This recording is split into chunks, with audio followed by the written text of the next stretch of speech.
Dès maintenant, tu es placé en garde à vue dès 13h55 pour des faits de trafic de... Ok? Tu es d'accord? Tu as bien entendu? Tu comprends bien ce que je dis? Les hommes du commissaire Brugère surveillent cette cité sensible. Aujourd'hui, ils espèrent pouvoir enfin démanteler un réseau. Dans la cage d'escalier, un a été pris en flagrant délit. Il s'agit de 7 hommes au t-shirt rouge. Sache dès maintenant que tu es placé en garde à vue dès 13h55 pour des faits de trafic de... Ok? Tu es d'accord? Tu as bien entendu? Tu comprends bien ce que je dis? C'est parfait. Dans la cage d'escalier, l'interrogatoire commence. Qu'est-ce que tu as sur toi, hein? Qu'est-ce que tu as exactement?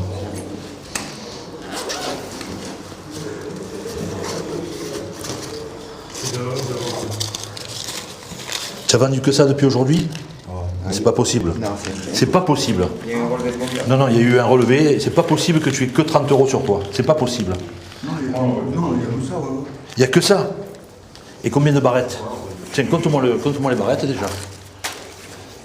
C'est pas possible que tu aies vendu que ça. C'est pas possible.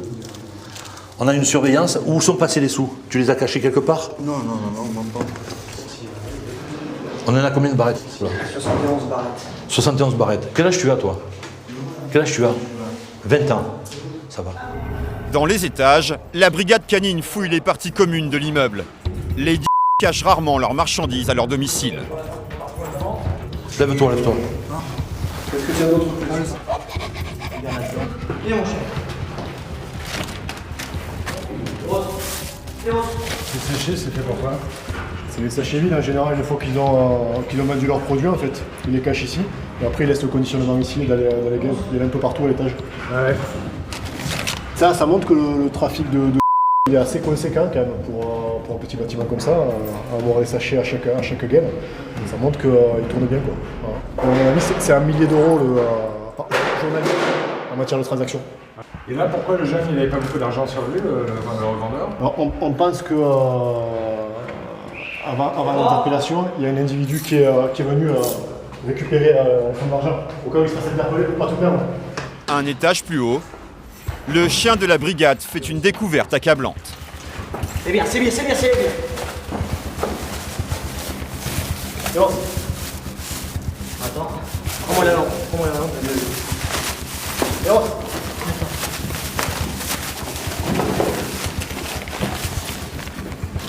Le sachet retrouvé contient des dizaines de barrettes de résine de preuve de l'existence d'un important réseau dans la cité.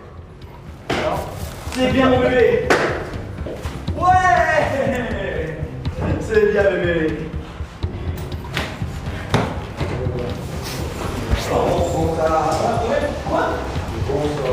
C'est lui qui avait caché.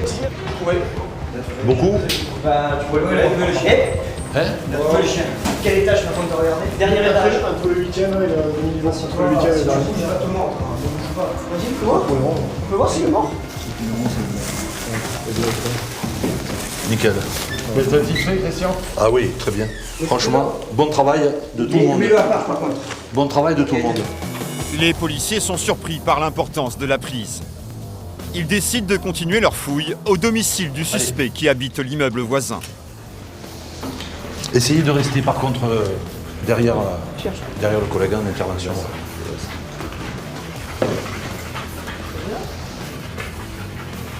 Et immédiatement, le lit du jeune homme interpellé attire le chien. Non. Tu vérifieras le lit, s'il te plaît.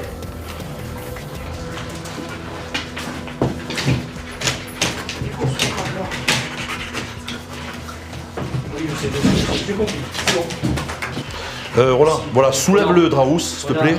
Comme ça, le chien voit, sent et... Non mais le problème, t'as le dé. Voilà, impeccable, bravo. Représente le chien, montre le chien. Alors, Montre le chien. Non, 2 barrettes de supplémentaires sous le matelas du jeune homme, destinées certainement à sa consommation personnelle. donc, dans la chambre, sous le matelas, 2 barrettes. Alors, tout ce qui est... Je pense que le chien a trouvé, je pense qu'on ne trouvera pas plus de produits que ce qu'on a trouvé sur lui. Par contre, tout ce qui est tout ce qui est argent liquide et tout, qui peut être relié au trafic, si toutefois on le trouve, on en récupère. Et effectivement, le commissaire ne parviendra pas à mettre la main sur l'argent de la... Pourtant, il est certain d'avoir affaire à un réseau bien organisé. C'est une équipe à tiroir avec un individu tous les 2 jours, un autre tous les 3 jours, et puis voilà. Parce que les signalements ne correspondent pas tout à fait à ce qu'on attendait. Donc on s'attendait à voir un individu de type africain lors des premières constatations, les premières surveillances. Le lendemain, un type nord-africain, donc ça peut être lui. Alors je pense que le trafic est partagé entre plusieurs individus, quoi. Plusieurs travailleraient dans la cité. Un réseau très bien structuré. Pour en savoir plus, les policiers embarquent le jeune homme. Direction le commissariat pour 24 heures de garde à vue. Allez. Donc je lui notifie ses droits. Apparemment, il veut pas que j'habille sa famille, pas de médecin, il est en bonne santé, pas d'avocat. Donc ça va aller très vite. Avant toute chose, les policiers vont évaluer la valeur marchande de la qu'ils viennent de saisir. Là, c'est celui qui avait sur lui. Ces chiffres sur les sachets correspondent en réalité au prix de vente. Fais voir. En taille. C'est des 20 et 10. C'est marqué dessus, de toute façon. Ça, 20, ça, 10. T'es d'accord avec moi? Ouais, mais c'est... Non mais, ça, 10, 20, ça, 10, est-ce que tu es d'accord? Ça, c'est un sachet à 20, à 10, et ça, c'est un sachet à 20. Est-ce que tu es d'accord avec ça? D'accord. Donc vous avez récupéré combien de barrettes? Alors, sur lui, 72, et dans les étages... 90 plus 24, 114. 114 en haut? Ouais. Au total, ça fait 186 barrettes de résine de C'est une bonne saisie ou pas? très bonne. 186 barrettes de soit environ 3000 € de marchandises. Une saisie impressionnante. Maintenant que la a été saisie, les enquêteurs veulent mettre la main sur l'argent du trafic. Tu as fait combien de ventes? 4. Tu étais là pendant 2 heures. Ne me dis pas que tu as vendu 4 barrettes, c'est pas possible. C'est pas possible. Non. On est en surveillance. On est en surveillance, donc les surveillances, elles établissent qu'il y a des acheteurs qui viennent. Donc combien tu as vendu? Tu vends du coup ça. Il y a après qu'ils ont pris le crédit et qu'ils reviennent après. Oui, les crédits, ouais. D'accord, ouais, pas de problème. C'est comme si c'était la banque, c'est comme si c'était la Société Générale ou la Caisse d'épargne, on vient te faire un crédit. Mais ça, tu sais à qui tu vas le faire croire? À tes petits amis là-bas dans la cité. À moi, non. À moi, c'est impossible. Des crédits là-dedans, ça n'existe pas. Il y en a qui justement, parce qu'il y a des crédits. D'accord? Les règlements de compte, est-ce que tu es d'accord avec moi? Ne me dis pas crédit à moi, s'il te plaît. D'accord? Alors, combien tu as fait de ventes depuis ce matin? C'était ça, voilà. Donc d'après toi, tu as vendu 4 trucs là. C'est combien? 6 comme ça? Mais là, toute la qui a été prise, ça, c'est des dettes que tu vas avoir. C'est ça, hein. Et ça, il va se passer quoi? Je sais pas. C'est lui, ça te va pas? Ah, on sait pas pour l'instant. Ça, il fait ça, le gars. On verra. En moyenne, c'est 2-3. Les enquêteurs vont alors tenter de découvrir la tête du réseau. Car malgré la surveillance des dernières semaines, les policiers ne sont pas parvenus à l'identifier. Moi, je te laisse.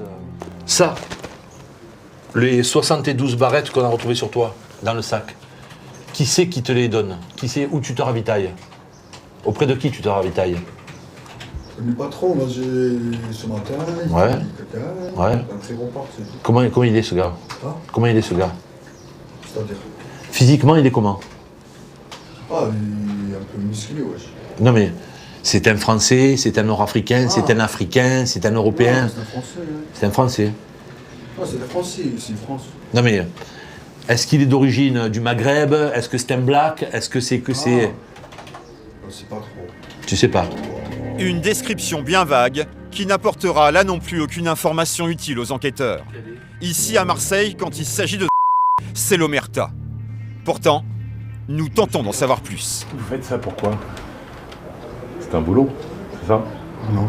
Non? T'es obligé? Hein? T'es obligé? Ah, pour gagner un peu de sous, c'est tout, ouais. Ça gagne bien ou pas? Pas beaucoup, je gagne, je sais pas, 40. Voilà, je t'embrasse. Après, je prends mon morceau et tout, ça reste rien. 40 € par jour? Non, je fais pas la journée. Non? C'est quelques heures après, je reviens. Le trafic de Marseille rapporte beaucoup d'argent, bien plus que ce que le jeune homme veut bien admettre. Ils peuvent se faire par jour entre, suivant comment ça marche, surtout dans les cités, 2000, 3000 € par jour. C'est énorme. Ouais, mais c'est la réalité en plus. Regardez ce qu'il avait sur lui déjà, lui. Si ça marche, à la fin de la journée, il récolte des ronds. Pour moi, j'ai fait ça, c'est pas pour la délinquance, hein, j'ai fait pour le besoin. Hein. C'est la vérité. Hein. Voilà. C'est pour ça que je suis pas entré dans le milieu bien. Le besoin de quoi? Il y a plein de choses à piller, à faire.